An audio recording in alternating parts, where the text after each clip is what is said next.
Dios les bendiga, amados hermanos. Saludos para todos ustedes y bienvenidos a nuestra segunda parte de Bases y Principios de Crecimiento. Vamos a continuar analizando lo que dice la Biblia con respecto al crecimiento de la iglesia local. En la primera parte trabajamos algunos puntos que fuimos analizando que deberíamos de ir corrigiendo. Habíamos analizado el temor al fracaso, que era uno de las situaciones que impedía en una iglesia tener un crecimiento realmente correcto. Luego tenemos otro, y esos fueron problemas internos que encontramos dentro de la iglesia. Ahora vamos con la segunda parte y analicemos resistencia al cambio. Dentro de las iglesias lamentablemente encontramos también estas situaciones como resistencia al cambio cuando existe un traslado de un pastor a pastor. Encontramos algunas situaciones que se dan. Por primero, el temor de perder sus posiciones de liderazgo. De los que tienen años sirviendo en una iglesia local, tienen acentuado su liderazgo y en cierto modo tienen temor a perder su liderazgo con la transición de pastor, cosa que también es incorrecta, pero son elementos negativos que se van dando cuando llega el momento del traslado. Entonces es el temor a perder esa posición de liderazgo que han tenido de acuerdo al estilo de la administración del pastor que haya estado allí. La segunda cosa es la inseguridad que tienen la iglesia o sobre todo este tipo de líderes por las nuevas formas o el estilo que trae el siervo que llega, porque indudablemente que ningún pastor es igual al otro. Siempre va a haber una variación en cuanto a la forma de administrar. No quiere decir esto que vamos a quitar las bases que son ya dadas y firmes, que las encontramos en la palabra de Dios, pero sí el estilo de hacerlo va a cambiar, va a variar, dependiendo del estilo del pastor también, ¿verdad? Entonces, en muchas ocasiones se da también esta inseguridad en ellos y se convierten en un problema en vez de convertirse en una solución. La otra es la incomodidad ante la nueva familia pastoral. En muchas ocasiones no se da esta libertad, esta apertura, y de golpe se cierra, y esto también es uno de los factores muy negativos para que la iglesia no se desarrolle de manera sana y normal. El pastor tiene que lidiar con esto, la familia pastoral, casi un año, y es un año de haber perdido realmente el de crecer como Dios quiere. Esta es una ley de la vida, y quiero compartir y decir esto es ley de la vida. Donde no hay crecimiento, indudablemente que hay que prepararse para la defunción. ¿Qué quiero decir esto? Si la iglesia no crece, no se desarrolla, indudablemente que va a perecer. Una iglesia viva se multiplica. Eso es por tendencia natural. Para eso necesitamos renovarnos en Dios, renovar nuestra mente, cambiar de actitud, y solo el poder de Dios lo puede hacer. Efesios 4:23, Pablo aconsejó: y renovaos en el espíritu de vuestra mente. Es necesario cambiar de actitud. Y en la otra parte tenemos también que vamos a encontrar obstáculos que van a servir de barreras para que no crezca la iglesia. Vamos a encontrar, por ejemplo, la exclusividad. Y dentro de este término vamos a encontrar obstáculos estructurales que van a empezar a oponerse al crecimiento y al desarrollo de la iglesia.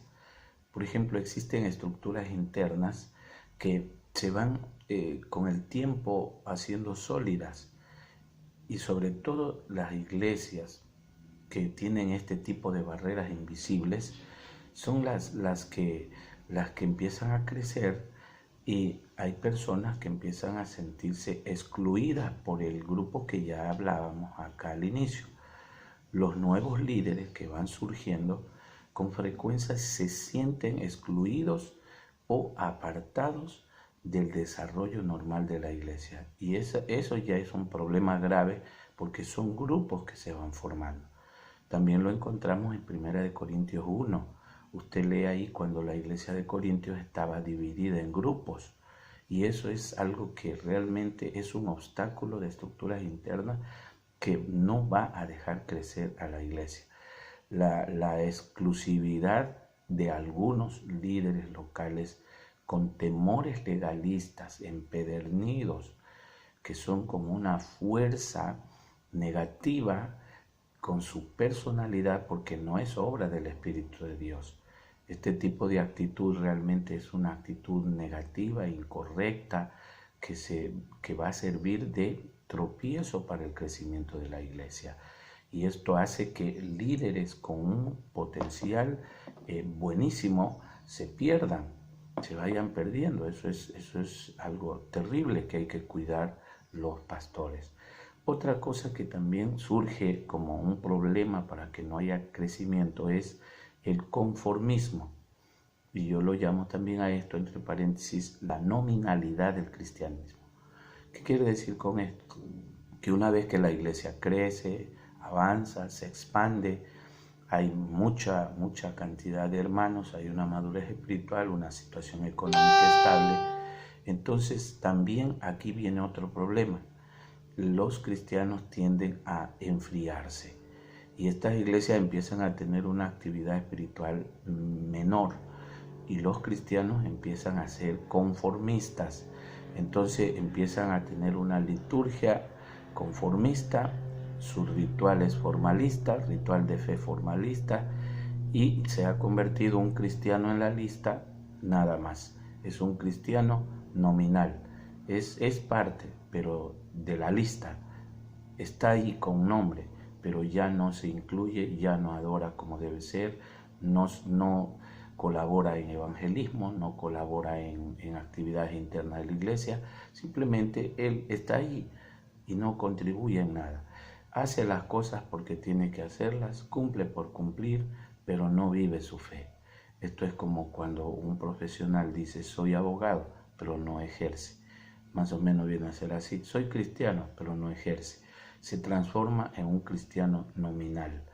La Biblia dice en Romanos 12:2, no os conforméis a este siglo, sino transformaos por medio de la renovación de vuestro entendimiento. Hay que renovarnos en Dios y no hay que conformarse a este mundo. El cristiano no puede entrar a este estado porque fuimos llamados a renovarnos constantemente y además el poder de Dios en nosotros hace que el cristiano espiritual jamás tenga una actitud pasiva, siempre va a estar activo buscando el bien común, tratando de que la iglesia sea la beneficiada, porque un cristiano espiritual lo que quiere es multiplicarse, darse al servicio de Dios.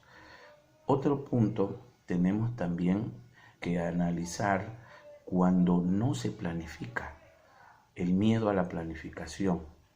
Muchos dicen, Dios respalda y bendice al espiritual, no a la organización. Ese es un error. Dios es un Dios que le gusta la planificación y hay que desechar las barreras.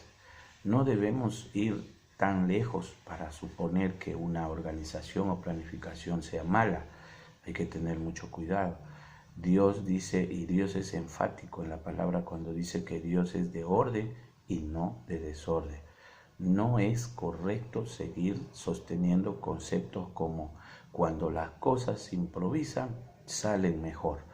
No, o tomando un versículo usando como racionalización teológica el decir Dios hablará como dice la Biblia. Y el contexto de ese versículo tiene otra explicación, otro análisis que hay que hacerlo y nada tiene que ver con esto. El problema radica entonces cuando uno no planifica, no organiza y ahí es cuando se cae en el grave error de no tener un crecimiento organizado, de no hacer trabajos planificados. Decimos entonces que, ¿por qué no crecí? No es necesario planificar. Dios sabe bendecir, no, hay que planificar. El Señor Jesús, cuando vino aquí manifestado en carne, Él planificó cómo iba a preparar a sus 12 discípulos, planificó la fundación de la iglesia y por eso la iglesia es lo que es el día de hoy. Y la Biblia dice, Dios tiene, o el Espíritu de Dios es de orden y no de desorden. Entonces, ¿dónde radica el problema? El problema radica en la organización mal planteada o una planificación errónea. Ahí sí se pueden cometer errores, pero cuando se planifica primero con oración, con ayuno, con diálogo, con socialización con los líderes locales, creo que es imposible que se llegue a fracasar. Tengamos mucho cuidado para los pastores que siguen este estudio. Es importante planificar, organizar todo evento que se vaya a realizar. No podemos lanzar programas al azar. Recuerde que la iglesia durante los 60 años es lo que nos ha caracterizado. Todos los eventos han sido simplemente por el momento. Y eso no nos ha permitido tener estructuras sólidas en algunas áreas, como en el área educativa, de música, aún en el mismo evangelismo. Siempre hemos tenido programas superficiales. Recién ya estos últimos años es que estamos ya trabajando realmente con una estructura más sólida en algunas áreas y localmente no debe ser la excepción.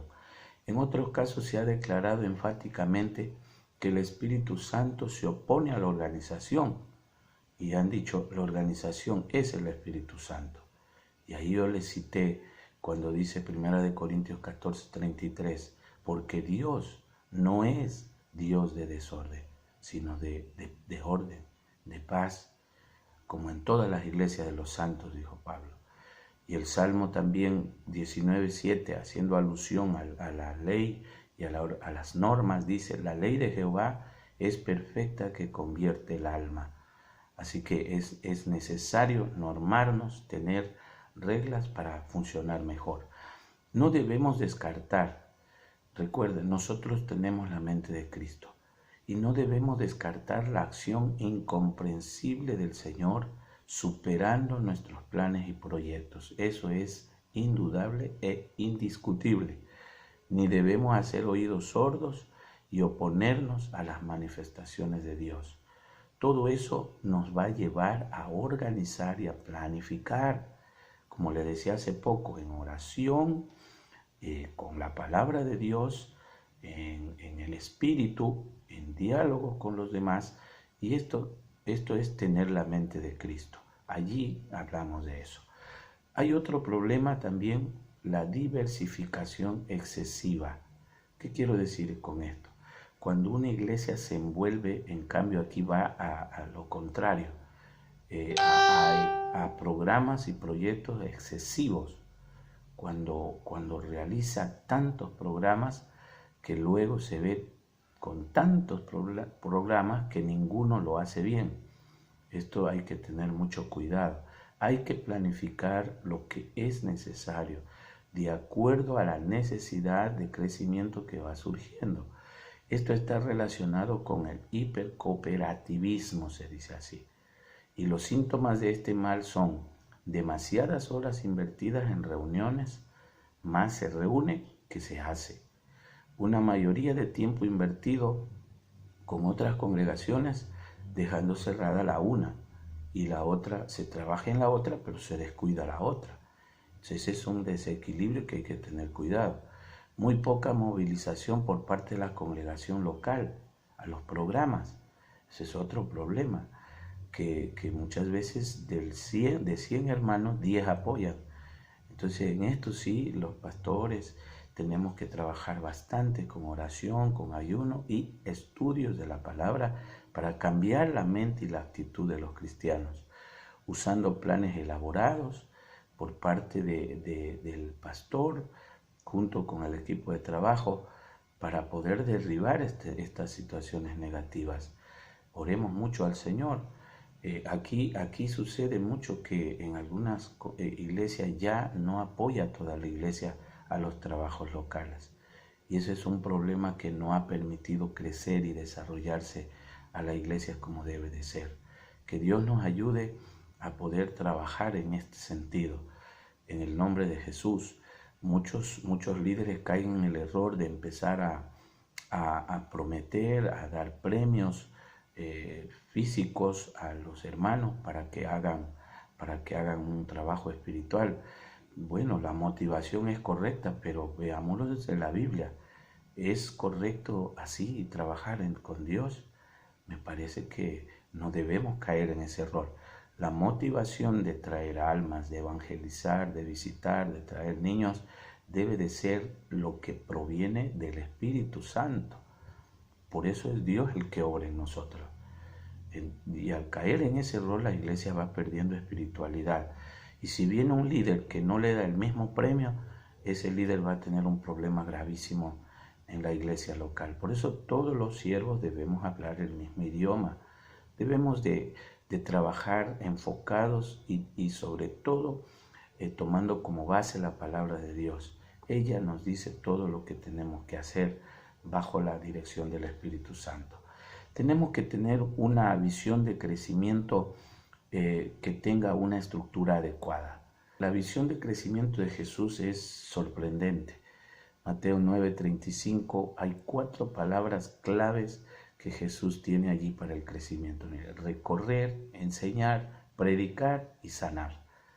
Allí tenemos en Mateo 9:35, yo lo encuentro en el verso. Mire lo que dice: recorría Jesús todas las ciudades y aldeas. Recorría. Hay que evangelizar masivamente alrededor de la iglesia, los barrios.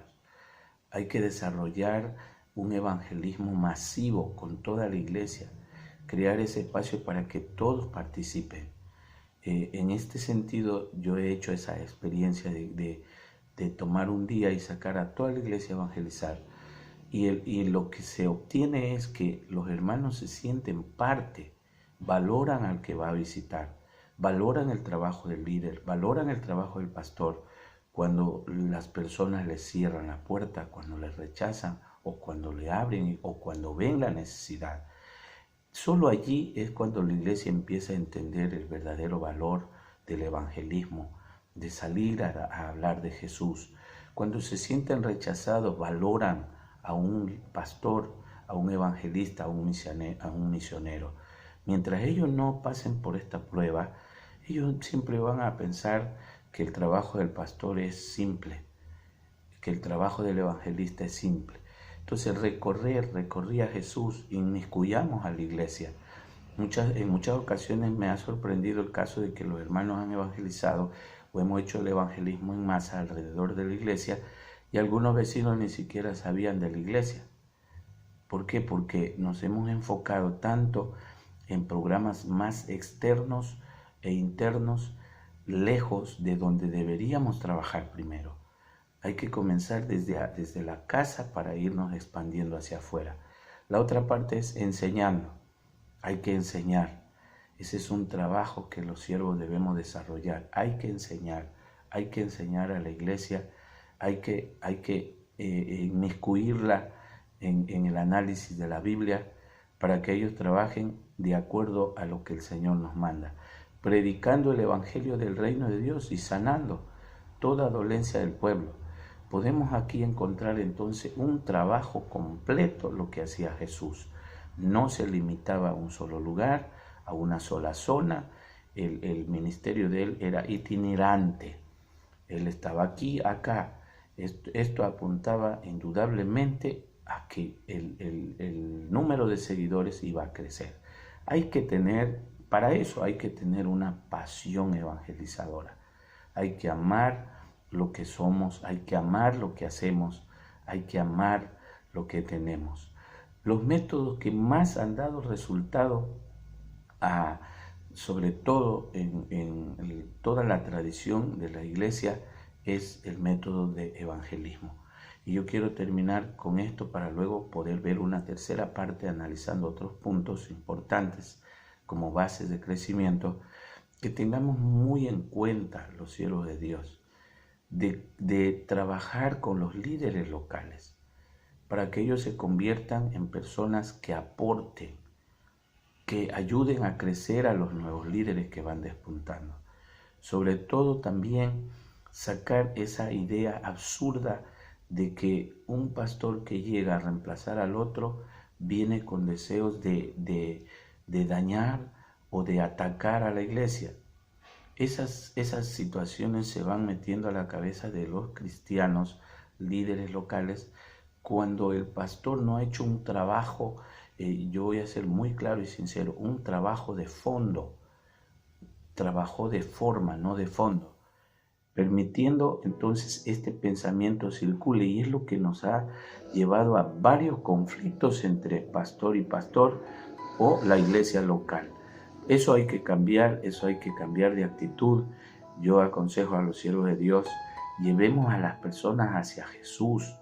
Tengamos cuidado de ganarnos a la iglesia con palabras motivadoras, con pensamientos humanos. Pablo dijo a los corintios: yo no me he ganado a nadie con palabras humanas o de sabiduría humana. Cuidado con esas frases de motivación, con situaciones que más parecen caricias, y Dios manda a que se diga la verdad. Si todos los siervos predicáramos la verdad del Evangelio, yo creo que tendríamos un estándar marcado. Entre un siervo y otro no habría pues diferencia. La diferencia única que habría es el estilo, pero de allí la base sería la misma. Lamentablemente, como experiencia personal, a veces toca pasar algunas circunstancias hasta cambiar esa mentalidad a la iglesia. Y para eso necesitamos tener sinceridad y ponernos realmente en las manos de Dios para hacer ese trabajo. Así que yo motivo a los pastores que van a ver este video: por favor, trabajemos siempre dirigidos por el poder del Espíritu Santo.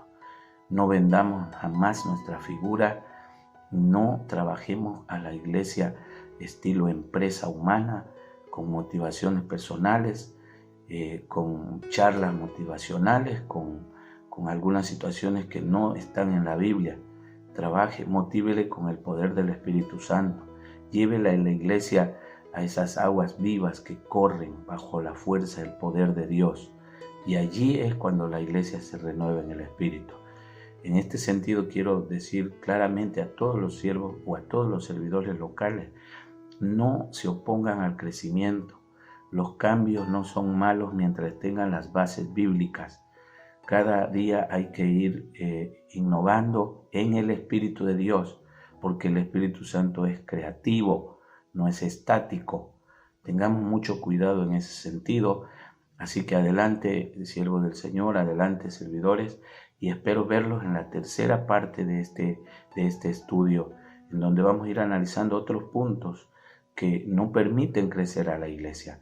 Entonces, en resumen, hasta aquí dicho, hay estructuras internas y estructuras externas que perjudican el crecimiento de la iglesia. El pastor debe tener mucha visión para poder ir corrigiendo este tipo de errores. El pastor nunca debe dejarse guiar de lo que él cree, sino de la palabra de Dios y lo que el Espíritu Santo nos enseña y nos muestra. El pastor debe trabajar en equipo, debe formar a sus líderes, debe de trabajar con ellos para que ellos también tengan una mentalidad sana y empaten inmediatamente si es que llegase a haber una transición de cambio. ¿Qué es lo que más ha perjudicado? Es mi análisis muy personal. ¿Qué es lo que más ha perjudicado a las iglesias nuestras? Ha sido la transición de pastores. En vez de crecer, se ha decrecido en alguna situación. Y en muchas ocasiones porque la iglesia local, con un grupo, ha querido que el pastor entrante sea copia del saliente. Y se han puesto, en vez de ayudar, en oposición. Y eso ha permitido que se pierda tiempo valioso de haber seguido con la tendencia de crecimiento. Hasta que el pastor logre acentuarse, ha pasado mínimo un año, en algunos casos son 2 años, para ver el crecimiento. Y eso no debe ser así. Entonces, cada pastor tenemos la obligación de preparar a la iglesia para Jesús, llevarla hacia Jesús y evitar ciertas circunstancias que no son correctas. La próxima enseñanza vamos a trabajar acerca de qué métodos debemos utilizar y qué métodos nos dice la Biblia que debemos utilizar para el crecimiento de la Iglesia del Señor. Les invito a seguir en mi canal de YouTube, y suscríbanse, den un like y multipliquemos estos estudios para el desarrollo y el crecimiento de la Iglesia. Dios les bendiga.